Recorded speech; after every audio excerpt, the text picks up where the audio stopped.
হচ্ছে আমাদের মকর সংক্রান্তির আগের দিন, এই গ্রাম বাংলায় বলে এটাকে হাঁড়ি ধোয়া। এই যে ভাত হয়েছে, নতুন চালের ভাত। আচ্ছা, আর হচ্ছে এটা পিঠে হবে, মুসুর ডাল সেদ্ধ করা হয়েছে, তরকা দিয়ে মুসুর ডাল সেদ্ধ করা হয়েছে। এটা দুপুরবেলা ভাত ঠাত খেয়ে জামা কাপড় ছেড়ে পিঠে হবে। আচ্ছা, আর রয়েছে মাছ। আমরা তিনজন, দুজনে মাছ খাবে, আজকে আমার নিরামিষ। এই যে দুজনে মাছ খাবে। আর হচ্ছে লাউ পালং শাক, এই যে। আর এটা হচ্ছে পিঠে হবে, তাই জন্য হচ্ছে ফুলকপি, শুকনো শুকনো ফুলকপি। আচ্ছা, আর আমার যেহেতু নিরামিষ, এই যে একটা ভাজা হয়েছে। আর হচ্ছে ডাল হবে, ডাল সেদ্ধ হচ্ছে। আজকে সব রান্নাই করেছে আমার বৌমা। হবে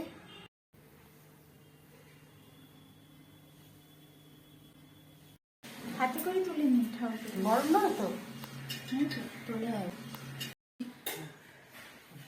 ঢাকা। এবার ওখানে শাক তরকারি আছে।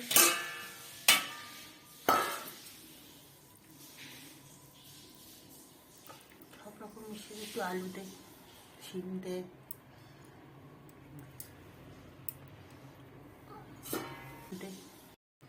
একটু দিয়ে দিদি।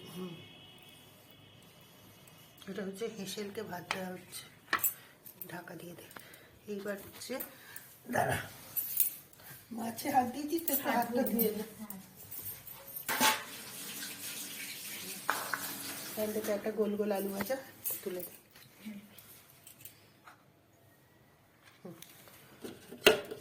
এই ভাজাটা দে।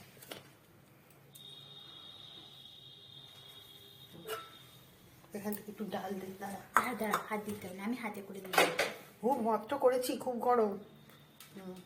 ঠিক আছে, এইবার দাঁড়া, হাতটা ধুয়ে নে।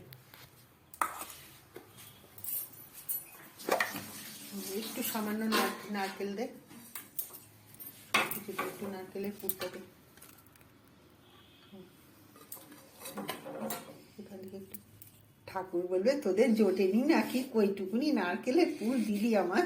ও, আমাদেরকে খেতে হবে রাত্রিরে।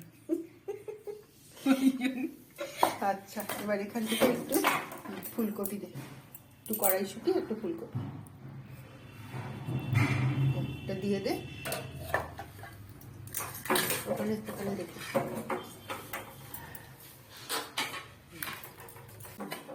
এটা তুলে খায় না, ওই যে ভাত রেখেছে, ভাতটা খেয়ে নিতে হবে, কিন্তু পিঠে খায় না। আজকে হচ্ছে আমাদের হাঁড়ি ধোয়ার ভাত হচ্ছে পরিবেশন হচ্ছে। এটা লাউ পালং শাক, এটা বরবটি দিয়ে আলু দিয়ে ভাজা, এটা গোল গোল আলু ভাজা, আর এই যেখানে ডাল করেছি, আর ওদের হচ্ছে এই যে মাছের ছাড়ি। ব্যাস, এই হচ্ছে আমাদের রান্না। আজকে আমরা কলা পাতায় খাবো। আমাদের এবার ভাপা পিঠে বানাবো। তারপর আমাদের জলে বলদ আসবে। এই হচ্ছে নারকেলের পুর, এই যে মুসুর ডালের পুর, এই দেখুন আমাদের বলদ জল। আর এই হচ্ছে, আর এই যে ফুলকপির পুর। এইবার চাল মাখা হচ্ছে, পিঠে হবে।